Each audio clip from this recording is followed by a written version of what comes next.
My twin daughter slept with my fiancé and took my wedding.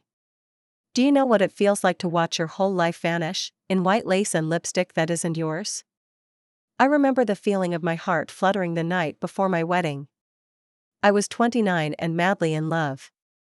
The house smelled like peonies and fresh linen, my gown hung carefully behind the closet door, and my bridesmaids, except Juliet, of course, had just left with wine-stained lips and happy giggles. Juliet stayed behind, as always. She said she wanted a quiet moment with her twin, something just between us before the big day.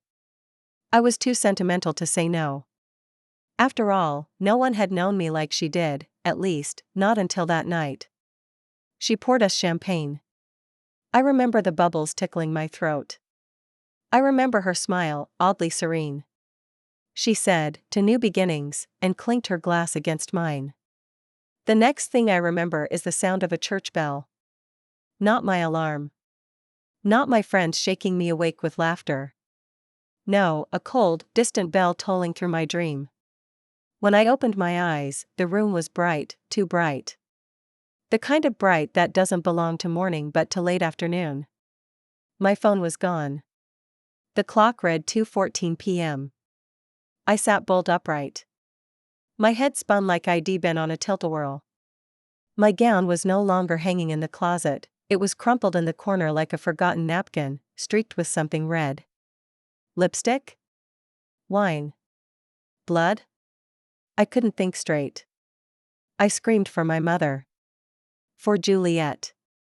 For anyone. No one came. I stumbled to the bathroom. My hair was a mess. My lipstick smeared. My neck had a faint bruise, like a thumbprint pressed into flesh.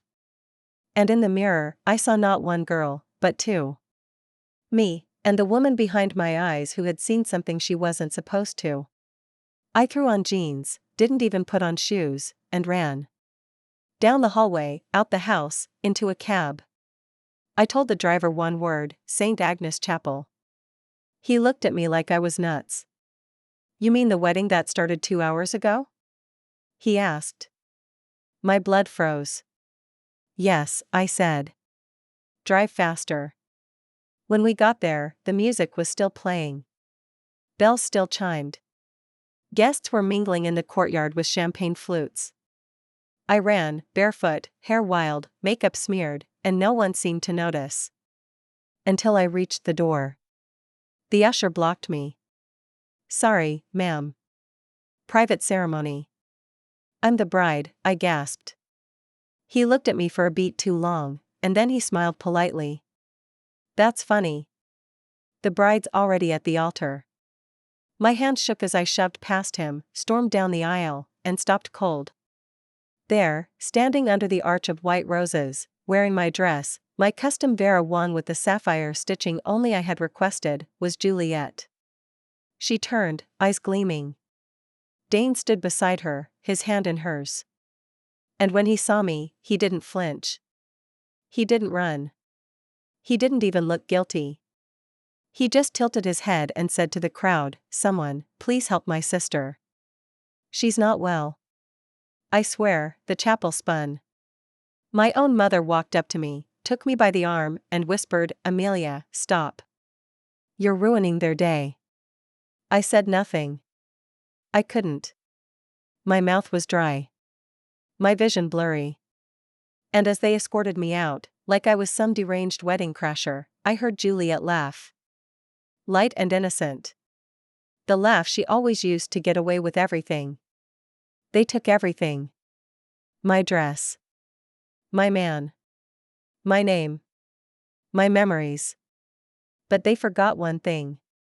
I remember. And I will remember until the day they all regret ever pretending I was invisible. If you've ever been betrayed by someone who shares your blood, your bed, or your dreams, then this story is for you. Like, share, and subscribe. And tell me in the comments, where are you from, and what's the worst betrayal you ever witnessed in your family? I thought maybe it was all a mistake. A nightmare. Maybe I'd passed out from wedding nerves, and somehow, this was all a dream. But no dream feels like the scratch of gravel under your feet when you've been thrown out of your own wedding barefoot. No dream smells like roses and betrayal, wrapped in the sticky perfume of your twin sister's lie. I sat on the curb outside the chapel, knees pressed to my chest, hands trembling. I called out to anyone, my maid of honor, the florist, even the makeup artist. No one picked up. My phone was still gone, but I borrowed a stranger's for a moment. The moment I said my name, people hung up. Blocked. Vanished. As if I had become a virus they didn't want to catch. That night, I made my way back to our shared childhood home, the one Juliet and I had grown up in. My room key no longer worked. The smart lock blinked red like an accusation. I knocked, banged, screamed. Finally, my mother opened the door. She was still in her lavender reception dress, pearls clinging to her throat like secrets. "Amelia," she said with a sigh. "You're being dramatic." "Mother, what the hell happened? Why was Juliet wearing my gown? Why did Dane?" She raised a hand. "Stop. We've talked about this." "No, we haven't," I shouted. "I was supposed to marry Dane. You helped plan the wedding. You picked the catering, I picked it for Juliet," she said softly. "You've always confused your memories." My blood went cold. "What?" "You've always had a fragile sense of reality, darling. The therapist warned us. The wedding was always Juliet's. Dane and she have been engaged for over a year." "That's a lie." She didn't blink. "You've been living in your own fantasy for too long."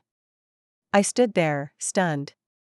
That's when my father appeared in the hallway, arms crossed, and said, "If you're not going to apologize for this embarrassing scene, I suggest you leave." My mouth fell open.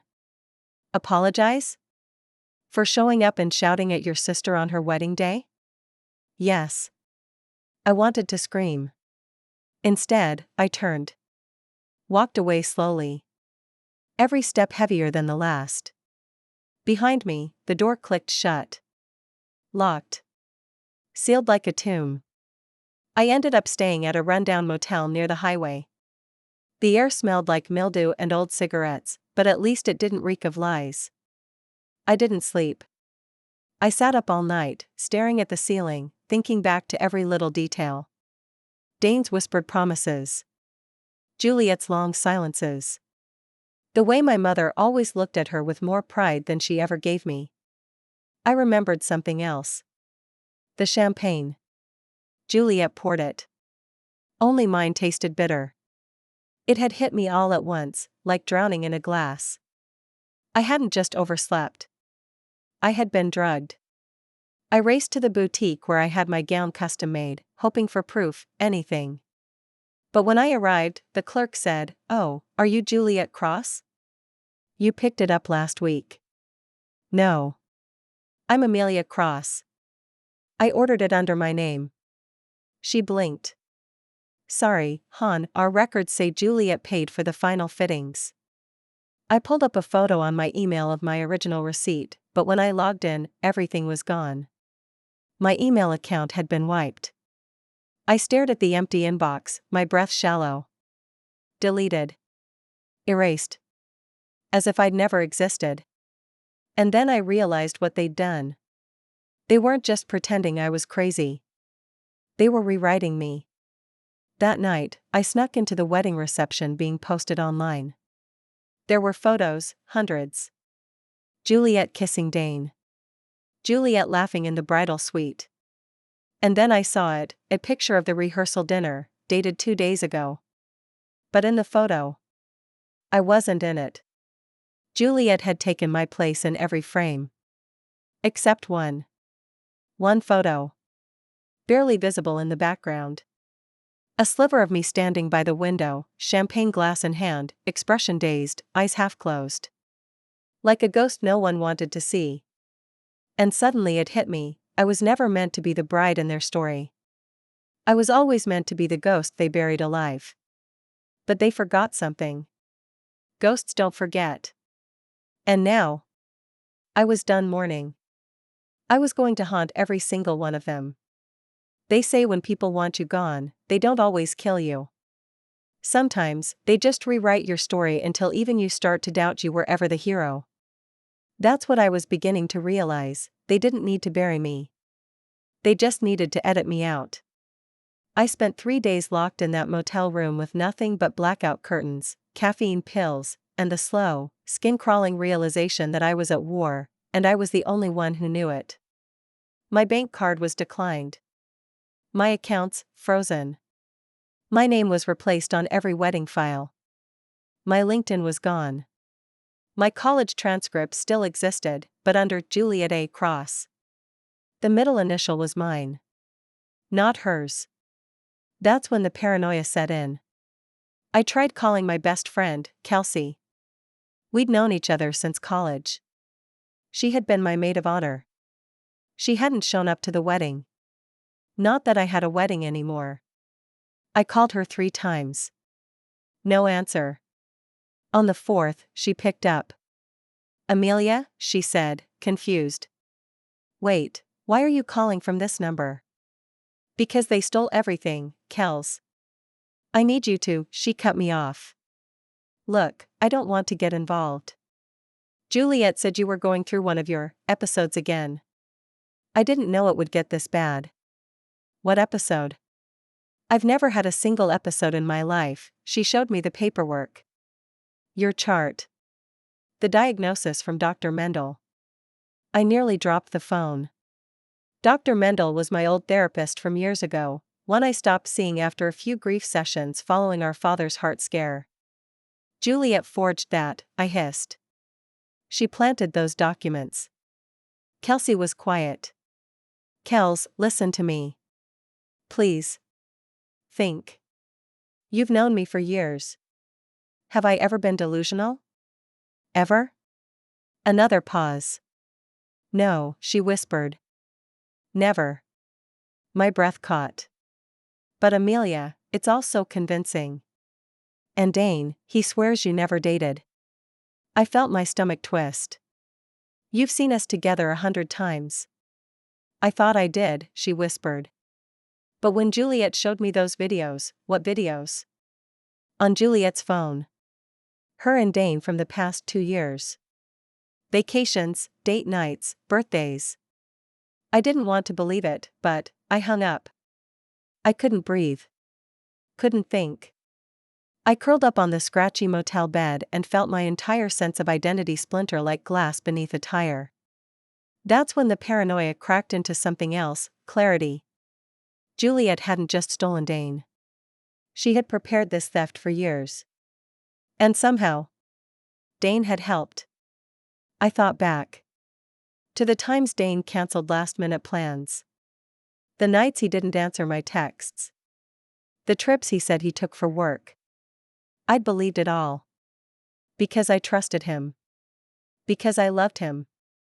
Because I didn't think someone could smile at you like that and still put a knife between your ribs. But they did.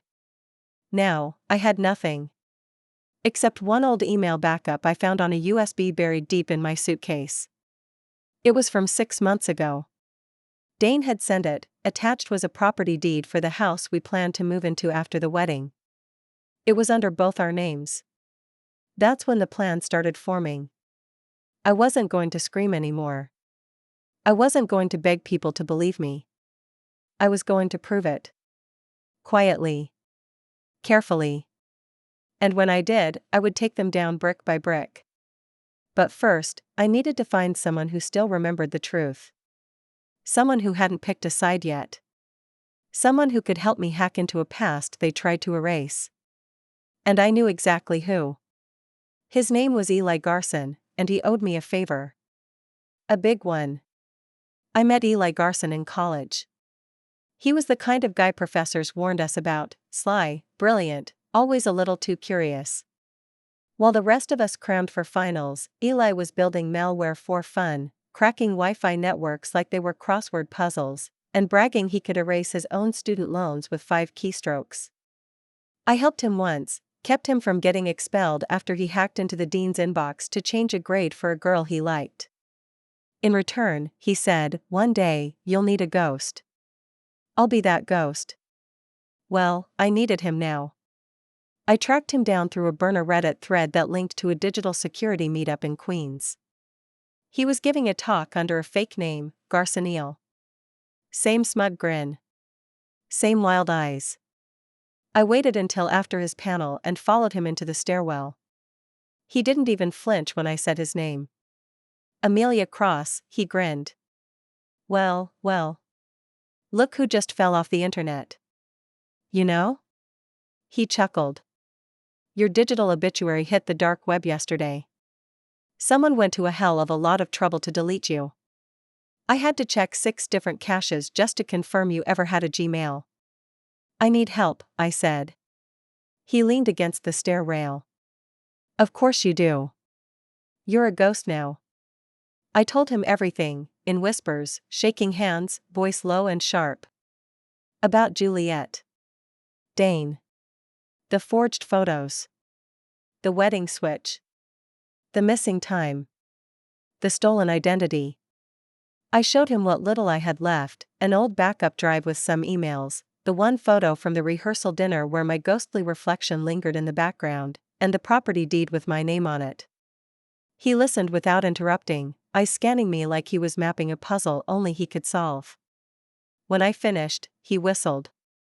Damn. Your sister's a Bond villain in heels. She drugged me, Eli. They all did. And now they're erasing me like I never existed. He cracked his knuckles. Then let's get you back online. We started that night. He gave me an encrypted laptop, burned me a new digital ID, and began the brutal process of pulling my footprints out of their shallow grave. Within hours, we found something. An unlisted shared Google Drive tied to Dane's email alias, hollow_hawk, used only on private devices. It contained dozens of hidden files, wedding plans, wire transfers, screenshots of my messages with Dane, doctored and repurposed to make it look like I was obsessed. Like I had stalked him for years. Eli muttered, "This is premeditated sabotage. Not just identity theft. This is character assassination at forensic levels." Then he froze. Oh holy sh*t. He clicked open a video file labeled groom_cam_day_before. It was Dane. In the bridal suite. Talking to someone off camera. And then I heard Juliet's voice say, "Make sure she stays out cold till noon. I'll take care of the rest." He replied, "If she wakes up, it's your mess. I've got the vows. I've got her signature on the license. What's she gonna do, scream her way down the aisle? Let her. Everyone already thinks she's unstable."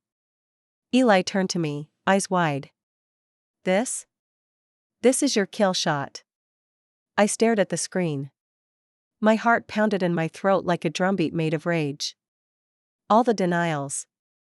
The gaslighting. The fake diagnoses. It was all right here. In their own voices. I leaned forward, whispering through gritted teeth, "I want it all, Eli. I want to own them before I ruin them." He smiled like a man handed a match and a gallon of gasoline.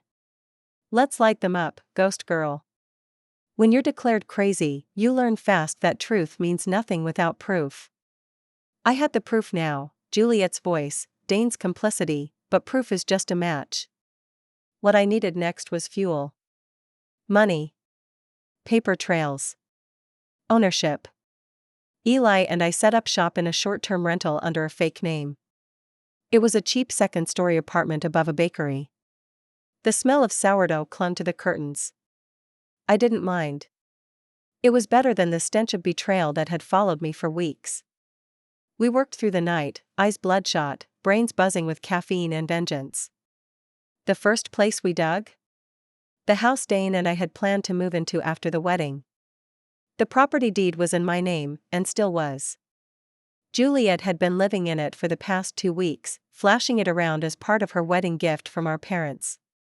But Eli traced the paperwork. She forged a secondary lease and a power of attorney, both digitally signed, he explained. Problem is, she backdated them through a third-party notarization service. And look at this, she used your login credentials to initiate the process. They thought you'd never catch it. I laughed, bitterly. They thought I'd disappear quietly. Next stop? The bank. Eli cracked into the joint savings account Dane and I once shared. Originally opened for our honeymoon. I'd deposited over $50,000, years of savings, birthday checks, commissions, every dime I tucked away for the future. Guess who had been spending it like Monopoly money? Juliet. Designer dresses. Private spa packages. A down payment on a vintage car Dane always dreamed of. And worse, payments to a company I didn't recognize. Eli dug deeper. The company was a shell corporation. Its registered agent? Juliet. Its purpose? Reputation management. She's been paying people to erase your identity, he muttered, mouth tight. This is bigger than just jealousy. My chest ached. She doesn't want my life. She wants to erase the fact that I ever had one. It all made sense. She didn't just steal Dane. She didn't just swap wedding gowns. She had been building a campaign of destruction for months, maybe years. Little by little, replacing me in people's memories until only she remained. But here's the thing about ghosts, we haunt the places we're buried. I called the county records office. I still legally owned the house. Juliet and Dane were living there, throwing parties, hosting brunches, pretending I never existed. But legally, every marble countertop, every rug, every champagne glass, was mine. I filed a quiet repossession request through a lawyer friend of Eli's, under my real name. No press. No confrontation. Not yet. I wanted them comfortable. I wanted them nesting in my walls. I wanted to be inside their life before I ripped it apart. Eli leaned back in his chair, arms crossed. So what's next, ghost girl? I stared at the screen. At the photo Juliet posted yesterday. Her hand on Dane's chest. The caption, married my soulmate, finally. I smiled. Now we hit them where it hurts. Emotionally? Eli asked. No, I said. Publicly. Because if they wanted to pretend I never existed, I was going to make sure the whole world watched when I came back from the dead. Going public was risky. If I made one wrong move, they'd spin the narrative again. Say I was unwell. Say I faked everything out of jealousy. But if I could control the how, the when, and especially the who, I could flip their perfect little lie into a national scandal. And it had to start with the people who knew me best, and who had already begun to doubt me. My first target? Kelsey. I sent her a message through an encrypted app, pretending to be someone from a legal office. I attached a snippet of the security footage, just 10 seconds, Juliet dragging my unconscious body across the bridal suite floor the night before the wedding. No context. No threats. Just a quiet message, do you still think Amelia made this up? She responded within 2 minutes. Where did you get this? Is she okay? Is this real? I waited an hour before sending the rest. The video. The audio. A bank transaction with Juliet's name on it. And finally, a photo of the wedding day, me, dazed and ruined, standing in the back of the chapel as Juliet kissed Dane. Kelsey called me sobbing. Oh my God, Amelia. I'm so sorry. I believed them. I let them lie to me. They needed you to, I said. I needed you not to. She offered to go to the press. I said no. Not yet. Because this wasn't about just proving them wrong. It was about control. And I wasn't done collecting my arsenal. Eli and I dug up everything. Dane's law school applications, where he listed me as his emergency contact and financial cosigner. Juliet's emails from a burner account registered under the name Eden Harrow, where she exchanged instructions with the makeup artist to replicate the bride's look exactly. Every document was timestamped. Every lie was traceable. I wasn't just piecing together the truth, I was constructing a weapon made of timelines. And then, we made our move. Eli created a secure portal, a website titled, "Who is the Real Mrs. Holloway?" It looked like a gossip site. Sleek, dramatic. Scroll-triggered slides of photos, screenshots, videos, even voice recordings. A side-by-side breakdown of Juliet's manipulation next to the reality of my erased existence. We emailed the link anonymously to one person only, Vera Sloan, a popular wedding lifestyle blogger who also happened to be an old friend of my mother's, and a woman with a deep hatred for being lied to. She posted it within 12 hours. Her tweet went viral in one. A twin steals her sister's identity to marry her fiancé, and the family helps cover it up. This is either the plot of a Lifetime movie or a very real nightmare. Click to decide. Hashtag the stolen bride, hashtag cross-twins conspiracy. The internet exploded. People began dissecting every photo, comparing handwriting, analyzing the voices. Reddit threads popped up. Twitter turned into a digital courtroom. A podcast even featured a dramatic reading of the audio confession between Juliet and Dane. Their love story became a public crime scene. I watched it all from my little apartment above the bakery, eating buttered toast and sipping lukewarm tea while the world began to remember who I was. Juliet posted a carefully curated video, crying into her camera. "She's unstable, she's twisting everything, we tried to protect her, but this is the thanks we get." But it didn't land. Because the world had already seen her dragging her unstable sister across a hotel carpet in a wedding gown that didn't belong to her. And just when she thought it couldn't get worse, someone posted a new video. It was me. Face visible. Voice calm. No edits. No rage. Just truth. I was drugged. I was erased. My sister married the man I loved while I lay unconscious in a locked room. But I'm not here to beg. I'm here to reclaim everything they thought they'd buried. And if you're watching this, thank you for remembering I existed. Millions watched it. And that night, Dane deleted his Instagram. Juliet disabled comments. My parents stayed silent. But I wasn't done. Because the next day, I walked back into the house I still legally owned. And found Juliet in my bathrobe. She didn't scream when she saw me. She froze, mid-sip of tea, one leg tucked under her in my reading chair, wearing my soft gray robe and scrolling through her phone like she was the queen of someone else's kingdom. For a full 5 seconds, Juliet stared at me like I was an inconvenient ghost that had wandered in through the front door instead of slipping quietly through the walls like I was supposed to. "Amelia," she said calmly, setting the cup down. "You can't be here." I smiled. "I can. I own the deed, remember?" She opened her mouth, but I kept walking. Past the foyer I decorated. Past the hallway photos she'd swapped, pictures of her and Dane printed to match the exact poses he and I once had. She'd recreated my memories with her face. I reached the kitchen. The marble counters gleamed. She'd changed nothing. Not even the mug hooks I screwed into the cabinet myself. I ran my fingers across the faucet. Dane used to say it squeaked when turned too fast. It still did. "I thought you'd knock," Juliet said behind me. Her voice was carefully composed. But I could hear the shake under her breath. "Make a scene. Or better yet, post a TikTok tantrum like you did last night."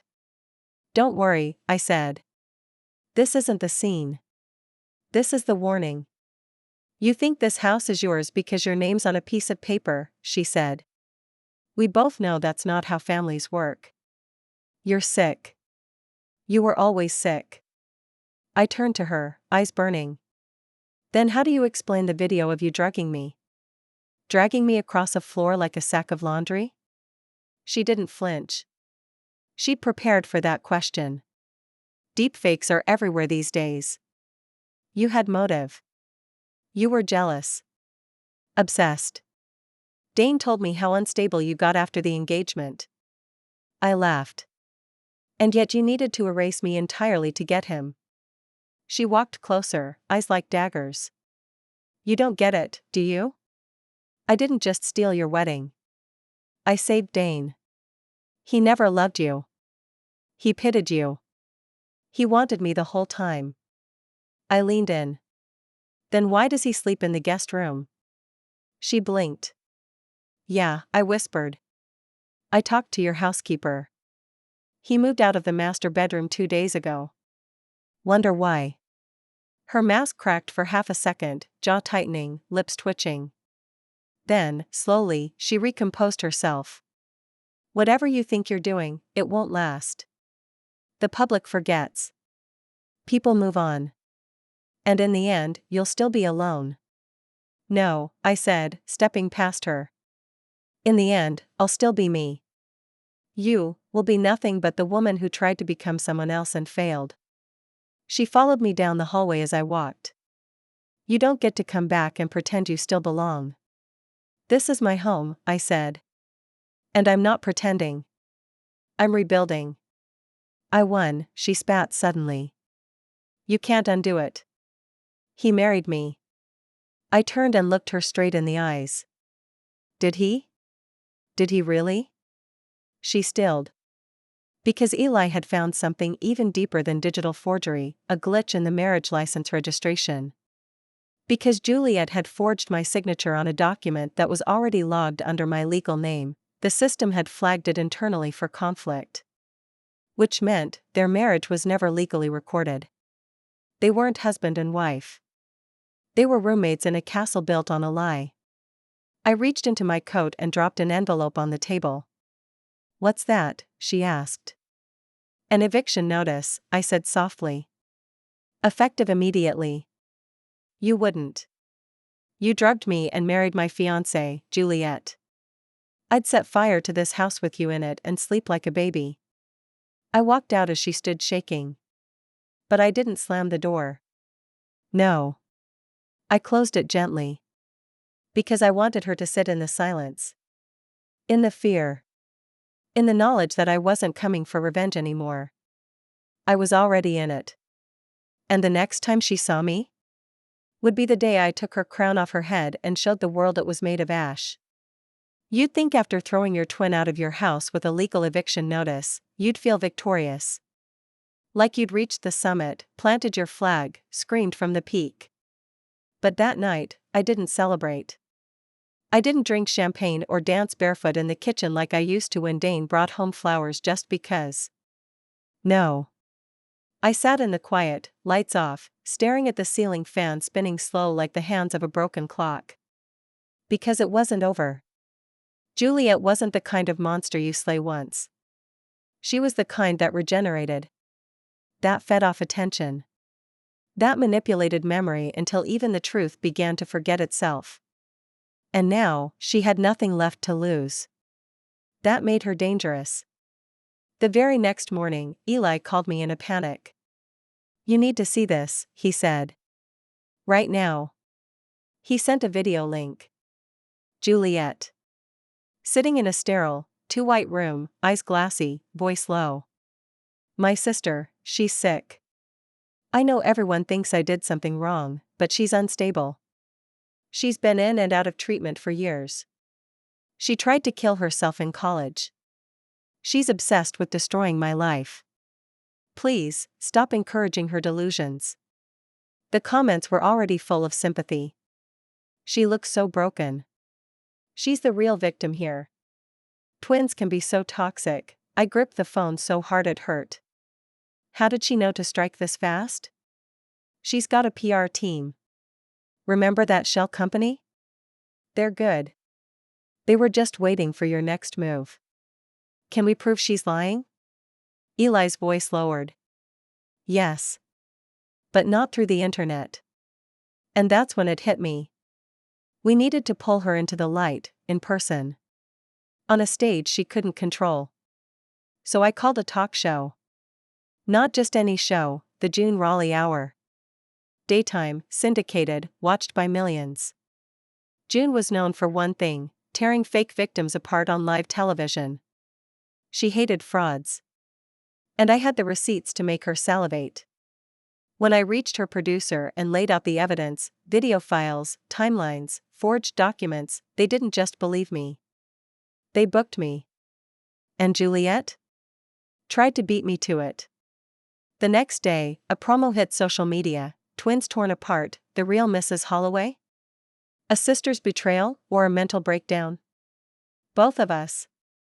Side by side.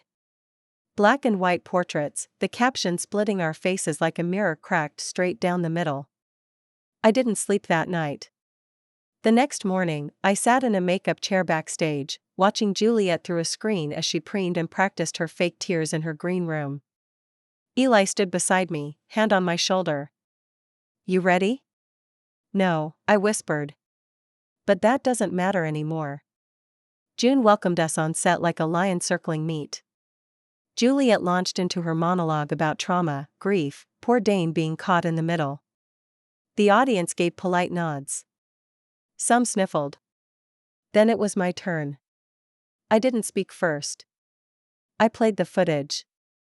The bridal suite. Her dragging me. The bank transactions. The forged lease. And finally, Juliet's voice saying, "What's she gonna do?" scream her way down the aisle. Silence. Then gasps. Then laughter. Cold.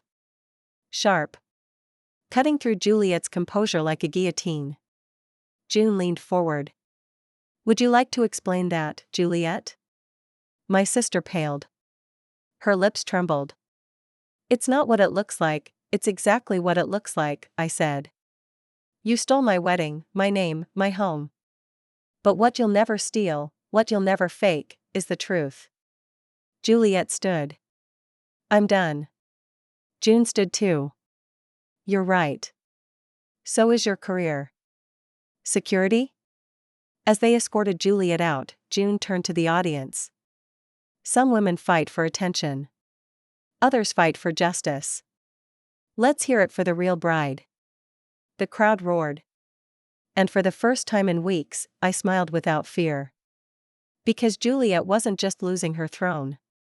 She was burning with it. The show aired that night, uncut. Not a single second of her lie edited out. No soft music. No sympathetic montages. Just raw truth. Juliet's carefully constructed empire crumbled like ash in a breeze. And I didn't even have to lift a finger.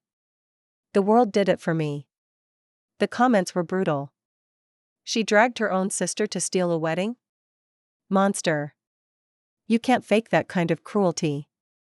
The real bride wins. Juliet Cross should be arrested. And then, the sponsors pulled out. Her brand deals vanished. Her publicist quit. Her face disappeared from the few modeling ads she used to boast about. Even Dane, whose silence had been his shield, deleted every trace of her from his social media. His last post? A blank black square with a single word captioned beneath it, "Regret." But this wasn't about internet humiliation. It was about correction.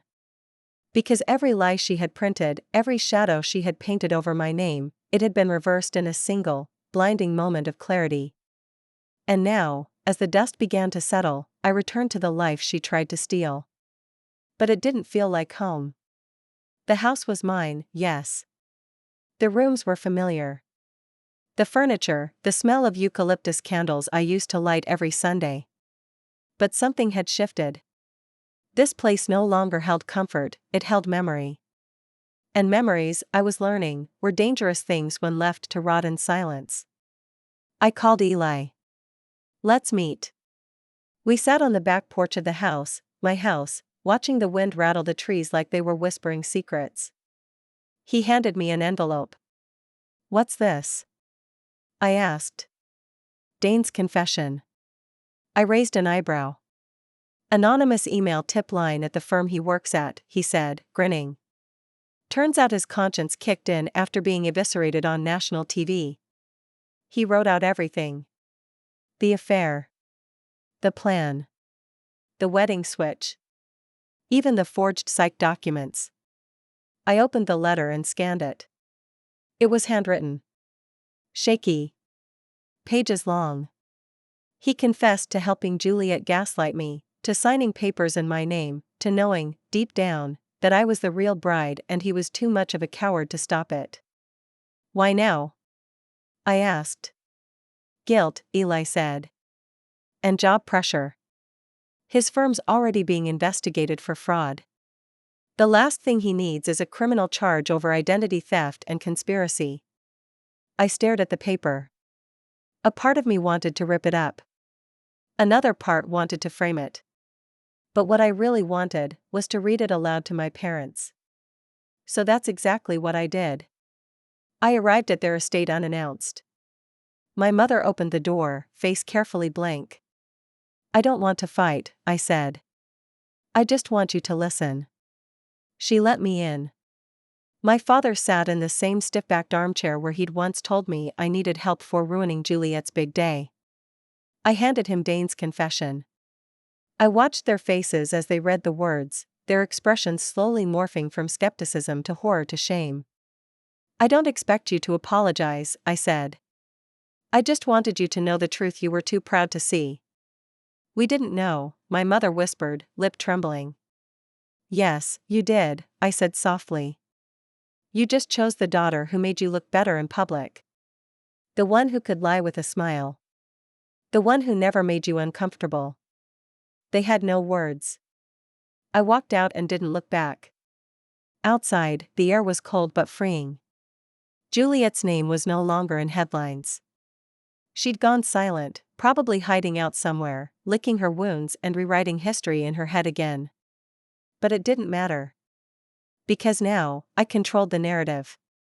And if she ever tried to rise again, I had a vault full of evidence, a city full of allies, and a voice no longer trembling in the dark. Let her rebuild. I'd be waiting. A month passed. Just one. That's all it took for the noise to settle, for the public fascination to move on to the next viral implosion. The headlines faded. The tweets quieted. The shame shifted from loud rage to cold silence. But I wasn't done, not yet. Because revenge isn't always fire and fury. Sometimes, it's presence. It's rebuilding your life in the ruins they tried to make your grave, and sending them invitations to witness it. And so, I started planning an event. Not a party. Not a press conference. A celebration. Of me. Of truth. Of rebirth. A wedding that never was redone. Properly. Authentically. And this time, not to marry a man. But to reclaim myself. I rented a venue. A lakeside art gallery I'd always loved.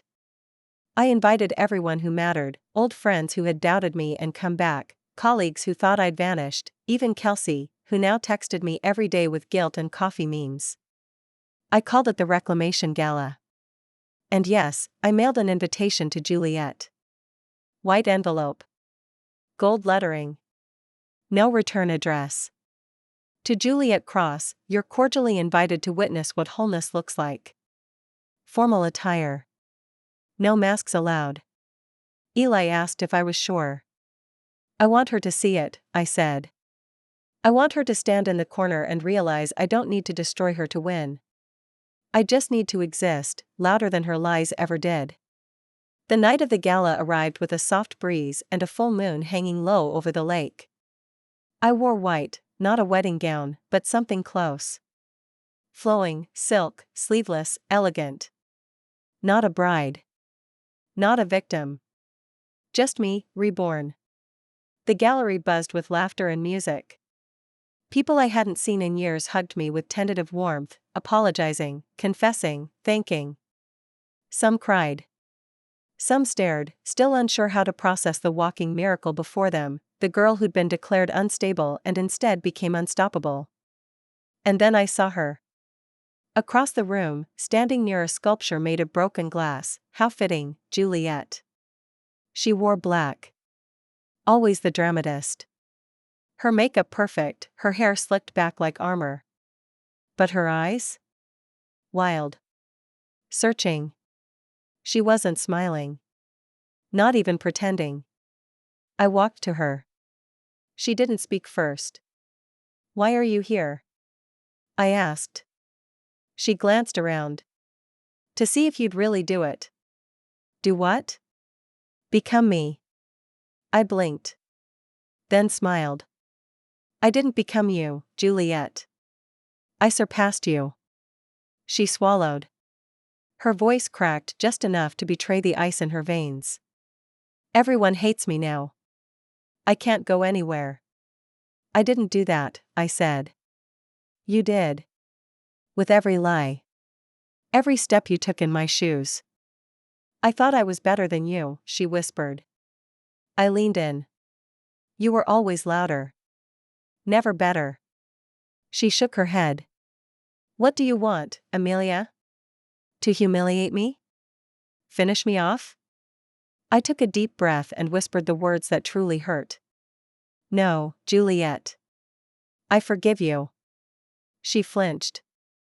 Not because you deserve it, I continued, but because I do. I want peace. I want silence. I want the kind of life you could never fake your way into. She stared at me like I was foreign. Like forgiveness was a language she'd never learned. And then, she walked out. Not a word. Not a scream. Just the click of heels on marble, fading like a storm that had finally tired itself out. I turned back to the party. Music swelled. People danced. And I, finally, truly, smiled. Because that night, under soft lights and surrounded by people who remembered who I was before the fire, I didn't just win. I came back from the dead and wrote my own ending. The night after the gala, I dreamed of fire. Not chaos. Not rage. But cleansing. Controlled. A quiet, steady burn. In the dream, I stood in the backyard of our childhood home. The trees were bare. The sky a steel gray. And there, laid out across the lawn, were every lie Juliet had ever told, pressed into books, letters, dresses, photographs. I struck a match. Everything went up. And when it was done, nothing remained but ash. I woke up calm. Cold, but calm. And I knew what I had to do next. There was still one part of the story I hadn't touched. One piece of this twisted puzzle that had gone unspoken, Dane. He'd vanished after the media implosion. No public apology. No statement. Just quiet retraction from all of Juliet's platforms and a whispered rumor that he was on extended leave from his architecture firm. Cowardice, cloaked in silence. But I didn't want revenge on Dane. I wanted a funeral. For the girl I used to be when I loved him. I found his office. Clean glass, stone walls, the kind of building that looked like it was trying too hard to be invisible. I walked in wearing the same dress I wore the night he proposed, cream satin, ankle length, simple. The receptionist blinked. Do you have an appointment? No, I said. But he'll want to see me. And he did. I'll give him this, he didn't hide. He looked older, though. Pale. Hair messy, as if sleep had become a stranger. When he saw me, he didn't smile. Just nodded and stepped aside. We sat in his office, sunlight cutting across the desk between us like a blade. I saw the interview, he said finally. I didn't do it for you. I know. He shifted. Nervous. As he should be. I wrote a confession, he added, eyes low. Turned it in. They're investigating me. I know, I said. That's the only reason I agreed to this meeting. He swallowed. Why did you come? To bury you, I said flatly. He flinched. Not literally. Not with hate. With closure. He looked up slowly, shame painted across every corner of his face. I believed you loved me, I said. And maybe for a time, you did. But when Juliet offered you the easier version of me, the louder, sexier, more dangerous me, you ran. I didn't mean for it to go this far, no, I said sharply. You just meant to use me until something shinier came along. Then you meant to replace me. Quietly. Like swapping out a painting in a frame. But I noticed. And I fought back. And you, stood there like a child watching a house burn down and saying you didn't light the match. He said nothing. I leaned forward. You can keep your firm. Your life. Whatever's left of your dignity. I don't want it. What I want is the part of me you thought you destroyed. And what's that? My capacity to love, I said. My ability to trust. My joy. He blinked hard. And now, I whispered, rising from my seat, I take it back. I pulled a small box from my purse. Inside it was the engagement ring he gave me. I placed it gently on the desk. Then I placed something else beside it, a photograph. It was from our first date. He was holding my hand across a cafe table, smiling like the world made sense. I looked at it for one last moment. Then I struck a match. Lit the photo. And let the flames eat it slowly, curling the edges until the lie was gone. He didn't move. I turned and walked out. No slamming doors. No screaming. Just the echo of heels and the smell of smoke. That day wasn't about vengeance. It was about release. I wasn't Amelia the bride anymore. I was Amelia the survivor. And I had just buried the last piece of who I used to be. 2 weeks passed after that meeting with Dane. 2 weeks of silence, of coffee sipped without shaking hands, of long walks through city parks where no one knew my name or my story. I started breathing deeper. Sleeping without waking in a cold sweat. For the first time since Juliet had drugged me and walked down the aisle in my skin, I felt empty in the best way, like a wound had closed over and finally stopped bleeding. But healing brings with it strange grief. Because you start to mourn not just what was done to you, but what you allowed. The blind trust. The silences. The moments you ignored your own intuition. One morning, I opened my closet. My real wedding dress hung there, wrapped in its plastic sheath like a body bag. It hadn't been touched since that night. Juliet had shredded the duplicate version she wore. But mine? Mine was still intact. Unworn. Untouched.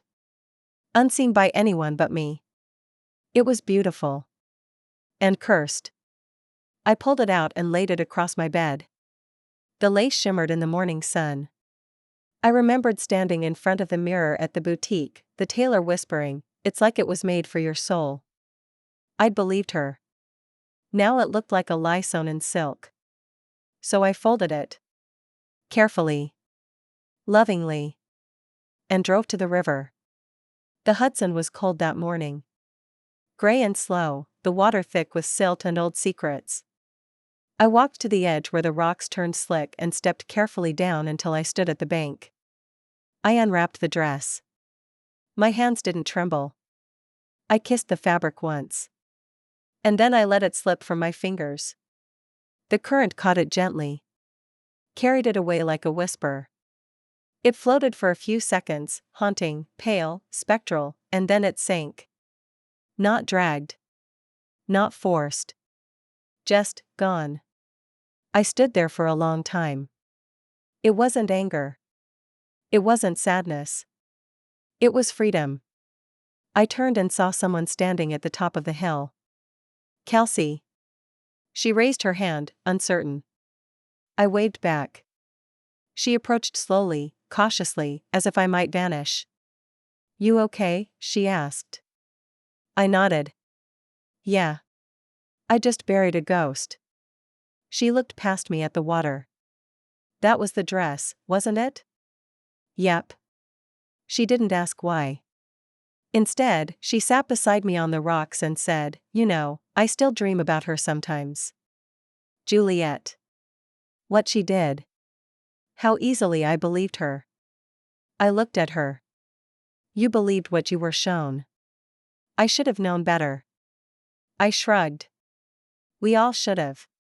But that's the thing about sociopaths, they know how to dance for applause.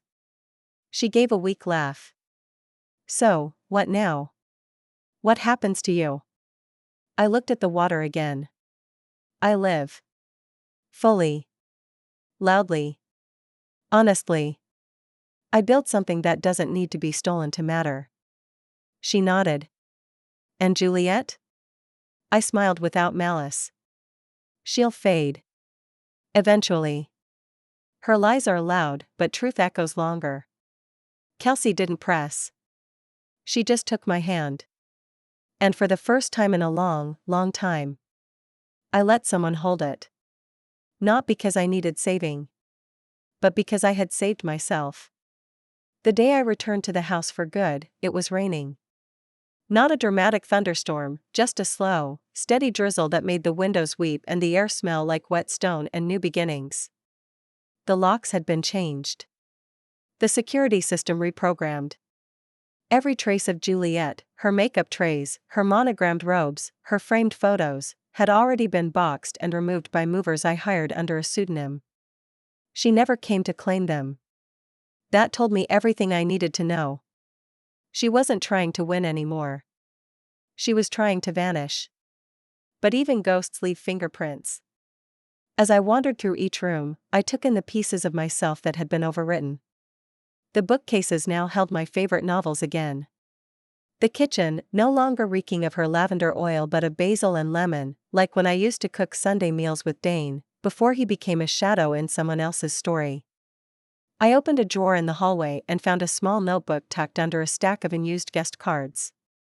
I recognized the handwriting instantly, Juliet's, sharp and angular like broken glass. My stomach tightened. It was a manifest list. Not of dreams or goals, but of plans. Each page chronicled her transformation, how she'd been observing my habits, learning my voice, copying my gait in mirrors. She wrote notes like, "Practice Amelia's laugh again. Softer. Less teeth. Rehearse her story about first date with Dane. Add detail about the cafe. Convince mother I planned the menu. She won't remember anyway." It was methodical. Clinical. Obsessive. Page after page proved what I already knew deep in my bones: she didn't just envy me. She wanted to become me. Down to the pauses in my speech. The cut of my dresses. The scent of my skin. I closed the notebook and placed it on the mantel above the fireplace. Let it sit there like a museum piece. Then I lit a fire. Not to burn it. Just to remind the house that it was mine again, and that the only flames allowed in it now would be the ones I controlled. That night, I poured a glass of wine and sat in the sunroom, wrapped in a sweater that still smelled faintly of rosewater. Eli called. "You settled in?" he asked. "Yeah," I said. "It finally feels like my home again." "You okay?" I smiled. "I think so." "You know she's still watching, right?" he said. "Your sister. She hasn't deleted her burner accounts. She's been lurking on every post you make." "Let her," I said. "If she needs to keep seeing me to remember who she pretended to be, that's her prison." He paused. "You're not worried she'll try something again?" I swirled my wine. "No," I said. She already played her best hand. She wore my skin. She kissed my fiancé. She rewrote my life. And I still came back stronger. There's nothing left for her to steal." He exhaled. "You're terrifying." I laughed softly. "No, Eli. I'm free." I looked around the room. Light rain tapping the windows. My photo albums back on the shelves. The scent of real peace curling through the air. I'd fought a war no one saw coming. And I'd won. Not by becoming someone else, but by reclaiming every inch of myself she tried to erase. I woke up that morning to an alert from Eli. It was a screenshot, sent without context, just a frozen frame from a video uploaded hours earlier on a private platform we used to monitor Juliet's burner activity. In it, she looked human. Disheveled. No makeup. Her hair frayed at the edges. The pristine mask she wore like skin, gone. The video was titled simply, "I lied." No hashtags. No tears. No violin music playing softly in the background. Just her face, tired and raw. I clicked play. If you're watching this, then it means I finally accepted that I lost. A pause. I did it. All of it. I planned the wedding switch. I forged the papers. I used my sister's voice, her scent, her stories. I did it because I thought I could live her life better than she could. Because I thought I deserved it more. She inhaled deeply, like swallowing a confession was harder than the lie ever was. But I didn't. I wore her skin, but I couldn't wear her soul. People loved Amelia because she loved them back. I tried to be her, but I couldn't love anyone, not even myself. She looked down for a moment. Her hands trembled. There's no excuse. I won't ask for forgiveness. I don't deserve it. But I'm tired of pretending I was a victim. She ended the video with silence. Not a goodbye. Just an ending. I stared at the screen long after it faded to black. Juliet, the master puppeteer, the villainess draped in silk and deception, had finally removed the last mask, and beneath it was just a woman. Hollow. Fragile. Broken. But I didn't feel satisfaction. Or triumph. I felt nothing.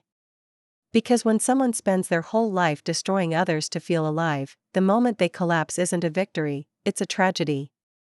I forwarded the video to my lawyer. Add this to the case files, I wrote. Not to use. Just to keep. I didn't need to weaponize her words. Not anymore. The world had already seen the truth. And more importantly, so had I. I left the house that afternoon and walked through the city without a coat, letting the cold wind bite at my skin. Not to punish myself, but to feel alive. A woman stopped me outside a bookstore. Excuse me, are you her? The real bride? I froze. Her eyes softened. I just wanted to say. I watched everything. My sister did something similar to me years ago. You made me feel like maybe I'm not crazy. I nodded, gently. You're not. She smiled and walked away, vanishing into the stream of strangers. And just like that, I realized something. Juliet stole my wedding. She stole my name, my fiancé, my life. But she gave me something back I never expected, a voice louder than hers. A name stronger than hers. A story no one could rewrite. Because I had lived it. And now, I owned it. The courthouse was quiet that morning, which felt right. No reporters. No microphones. No whispers behind courtroom benches. Just paper, protocol, and closure. I didn't bring anyone with me, no Eli, no Kelsey. This part, I had to do alone. I walked up to the clerk and handed her the papers, a formal revocation of intent to marry, dissolving the engagement license Dane and I had applied for nearly a year ago. It had never been used, not officially. But still, on paper, it lingered like a ghost in some bureaucratic drawer. The clerk stamped it without emotion. You're all set, she said. I smiled, just a little. Thank you. And that was it. One stamp to bury what once felt like the entire foundation of my future. I stepped outside into the cold sunlight and felt lighter, like a name had been lifted off me that I never should have worn in the first place. Dane Holloway wasn't my fiancé. He never was. Not really. He was a mask I put on to feel safe in a world where I was told women like me only mattered when we were chosen. I was done being chosen. I was choosing myself now. That afternoon, I found something unexpected in the mail. A small, hand-addressed envelope with no return name. Inside, folded delicately, was a single photograph. It was of me and Juliet, age 7. Side by side in matching sunflower dresses, our arms looped awkwardly around each other. She was smiling too wide. I was squinting into the sun. Scrawled on the back in fading ink were words I didn't recognize at first, until I read them aloud. One of us will shine. The other will burn. I stared at it for a long time. It wasn't threatening. It wasn't apologetic. It was a reminder. A seed she had planted long ago. And for years, I thought she meant I would be the one to burn. But now, I saw the truth. Juliet had always known she couldn't shine without stealing someone else's light. And in doing so, she had built a life fueled by flame, one that eventually turned to ash around her. The last I heard, she'd moved out of the country. No new photos. No updates. No rebirth tour. Just silence. Good. Let her live in it. Because silence, for someone like Juliet, is a cage. And for me? It's peace. Later that night, I took the photo, sealed it in a glass jar, and buried it beneath the old oak tree in my backyard. I didn't cry. I didn't say goodbye. I just pressed the dirt down and walked away. I was finished carrying history. And finally, history was finished carrying me. It happened at a coffee shop, one I hadn't been to in years. I used to sit there with Dane on lazy Sundays, reading aloud crossword clues while he pretended to solve them. Back then, we were just a couple with shared playlists and brunch habits. It was easy. Light. Until it wasn't. This time, I was alone. I ordered a cappuccino, found a quiet corner seat, and opened my laptop to start drafting an essay. Not for court. Not for press. Just, for me. For whoever needed it. The working title? How my twin tried to erase me, and why I let her. I hadn't written anything real in years. Not since before Dane. Before Juliet's slow invasion of my identity. But now, the words came like breath, raw, uneven, but mine. I wrote for an hour before I noticed her. A girl across the room. Mid-20s, red curls, oversized headphones. She kept glancing at me, as if trying to place my face. Eventually, she stood and approached my table. "Excuse me," she said nervously. Are you Amelia Cross?" I tensed. She rushed to explain. "Sorry. I saw you on the June Raleigh show. And your video. And the site. My sister tried something like that. Not as extreme, but," she paused. "I just wanted to say, thank you." I blinked. For what? For showing me it's okay to fight back. That it's not weakness to scream when everyone tells you to whisper. I smiled.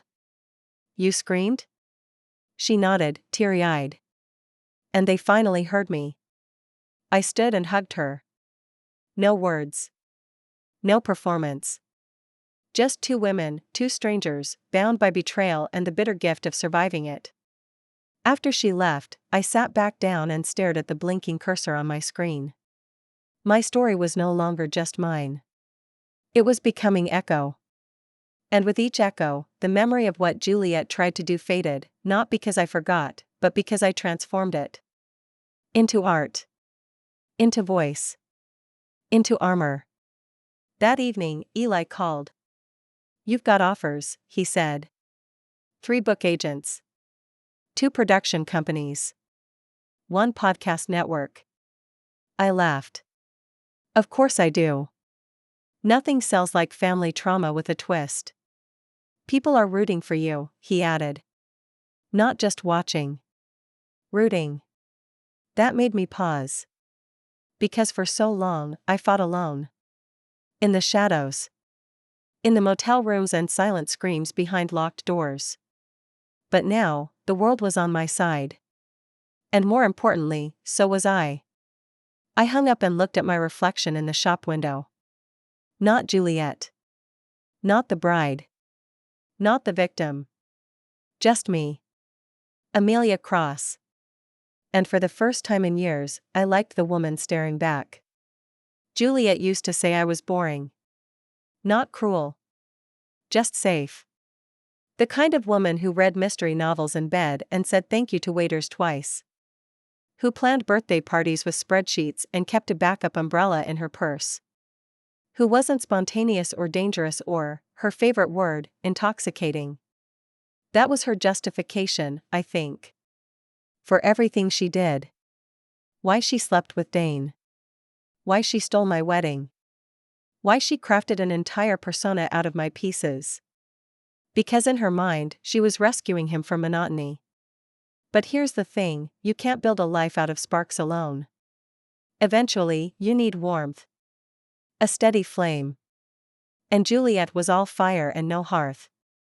The proof came quietly. Eli found a post buried in a private online forum, anonymous, but unmistakably Dane. It read, "She was exciting. She was chaos. But in the end, I realized I missed peace. And peace had her voice. It didn't bring joy. Just closure. Dane wasn't innocent. But he wasn't the architect of my ruin. He was a coward who got swept up in a woman made of mirrors. Juliet didn't love him. She loved winning. And when that illusion collapsed, she didn't fight for him. She vanished. And that was how I knew I had something she would never have. Stillness. That Sunday, I invited Kelsey, Eli, and a few others over for dinner. Not to celebrate. Just to live. I made my famous chicken piccata and opened a bottle of red that had sat untouched in the cabinet since the day before my wedding that wasn't. Eli toasted me. To Amelia, he said. Who stared down the devil, and made her flinch. Everyone laughed. But I didn't. I just nodded, glass raised. Because I hadn't stared her down. I outlived her. After dinner, I slipped away and stepped onto the back porch. The air was cool, leaves swirling in soft circles on the lawn. I looked up at the night sky and whispered, not to Juliet, not to Dane, but to the girl I used to be. I'm still here. No one responded. And I didn't need them to. Because this wasn't about revenge anymore. It wasn't about going viral or exposing secrets. It was about reclaiming the woman I was before I thought I had to be quiet to be loved. And knowing, truly knowing, that woman was enough. More than enough. Unstealable. Unshakable. Unbreakable. It was raining again, just like the day I took my house back. But this time it felt different. Softer. Like a curtain closing, not a storm breaking. I stood by the window, watching drops race each other down the glass, thinking about all the versions of myself that had existed in this very room. The bride-to-be, full of hope. The ghost, invisible and erased. The survivor, angry and unrelenting. And now, someone new. The fireproof version of me. Juliet hadn't contacted me again. After her anonymous confession video, she fell off the digital map completely. Eli monitored the dark web and her known aliases, but it was like she'd finally accepted her disappearance. No more burner posts. No fake apologies. Just absence. I thought I'd feel triumph. I didn't. I felt like I'd finally closed a chapter one was never supposed to be in. Her story had always been about winning the crown. Mine was about walking away from the throne she burned down. I took the rest of the day to clean out my final storage bin from the wedding that never was. Inside was a box of keepsakes, our save the dates, a few pressed flowers, a dried corsage, a candle with our initials etched into it. The remnants of a love that had never really existed. At the bottom of the box was a card. It wasn't addressed. No return name. But I recognized the handwriting, Dane's. I keep thinking about that morning. You standing at the chapel door, in your robe, barefoot, betrayed. And I said nothing.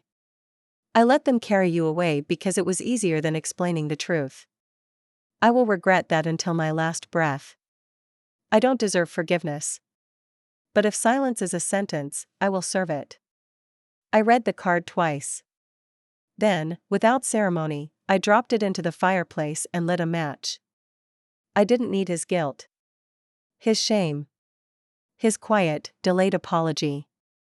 I didn't need closure from a man who let me drown so he wouldn't get wet. The flames ate the card fast. No drama. No scent. Just ash. Later that evening, Eli stopped by. He brought takeout and a ridiculous old board game we used to play in college. Halfway through, he looked up and asked, "You ever think you'll see her again?" I shrugged. Maybe. But it won't matter. Why? Because I'm not standing in front of a locked chapel door anymore. I'm not in that robe. I'm not broken. He nodded. And if she knocks? I smiled. She won't recognize me. Because the woman Juliet tried to destroy? She died the night my wedding was stolen. And the woman I am now? She's fireproof. There's something sacred about a quiet morning. No headlines. No messages. No lurking shadows from a past that once tried to smother you. Just the sound of a kettle, a soft robe against your skin, and the reflection in the mirror that finally matches the person you feel inside. It was the first time in years I looked at myself and didn't see someone recovering. I saw someone reborn. No makeup. No costume. No script. Just me. Amelia Cross. The girl they tried to erase. The woman who wrote herself back in. As I poured my tea and opened the sliding doors to let in the breeze, I felt it in my bones, like a low hum behind the ribs, that the war was truly over. And then, a knock at the door. It was soft. Hesitant. Almost fragile. I walked to the front entrance, heart calm, breath steady, and opened it. Juliet. She looked older. Like she'd lived 1,000 lives since the last time I saw her. Her hair wasn't perfect. Her clothes were simple. She wasn't wearing armor this time. She wasn't trying to be me. She just stood there, small, rain-speckled, and human. "Hi," she said quietly. I didn't answer. She took a shaky breath. "I'm not here to ask for forgiveness." "Good," I replied. She nodded.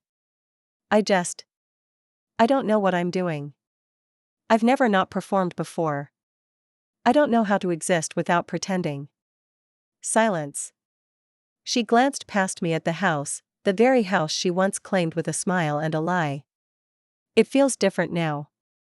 "That's because you're not inside," I said. She flinched, but she didn't run.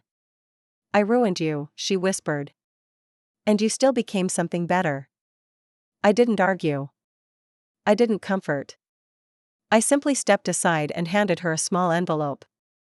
"What's this?" she asked. "Proof that I've moved on," I said. Inside was a printed version of the article I'd just submitted for publication. Title: The Woman Who Survived Her Own Erasure. Juliet's hands trembled as she read the first paragraph. "They tried to write me out of my own life. But the ink they used was weak, and I had fire in my blood. This isn't a revenge story. It's a resurrection." She looked up at me, eyes glassy. "Is it too late to be anything else?" I paused. Then stepped out and pulled the door shut behind me. "I don't know," I said. "That's your story to write now. But you'll have to do it without stealing anyone else's pen." She nodded. Then, slowly, she walked away. No drama. No finale. Just the sound of footsteps fading down a path that no longer led to me. I stood there for a moment longer, soaking in the silence. And I smiled. Because when your worst enemy admits defeat not in anger, but in humility, that's the real ending. Not rage. Not flames. Just the truth. Before we begin, subscribe my channel for more powerful stories like this. And tell me in the comments, where are you watching from, and have you ever had to rebuild your life from scratch after someone betrayed you? Now, let me give you the ending I was denied, the one I took back. I never wanted another wedding. Not the white dress. Not the ring. Not the bouquet tossed like a promise that would never be kept. But I did want a moment. One that was mine. One that didn't end with betrayal or a twin in my place. So I planned a small ceremony, not to marry anyone else. To marry myself. I sent out real invitations this time. No secrets. No switches. Just honesty.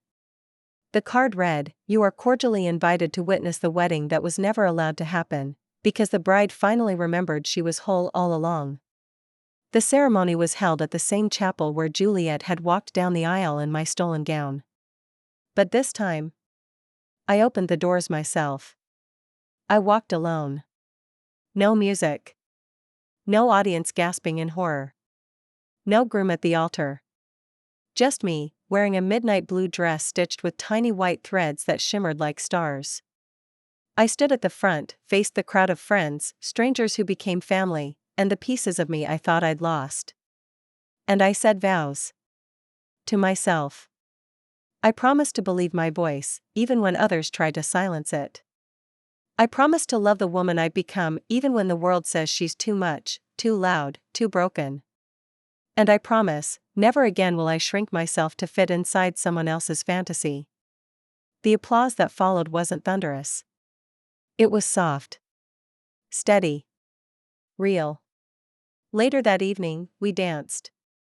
Kelsey twirled barefoot in the grass. Eli made everyone laugh so hard they cried. And I stood under a string of lights, face to the sky, and breathed in the air like I had just been born. Because in a way, I had. Not as someone's fiancé. Not as someone's twin. But as someone fully, fiercely alive. There are no villains left in this story. Only a woman who walked through fire, and learned to love the ashes. Thank you for listening. If this story touched something inside you, please subscribe, leave a comment, and tell me where you're watching from. And remember, even if they try to rewrite your story, your truth will always find its way home. Amelia Cross.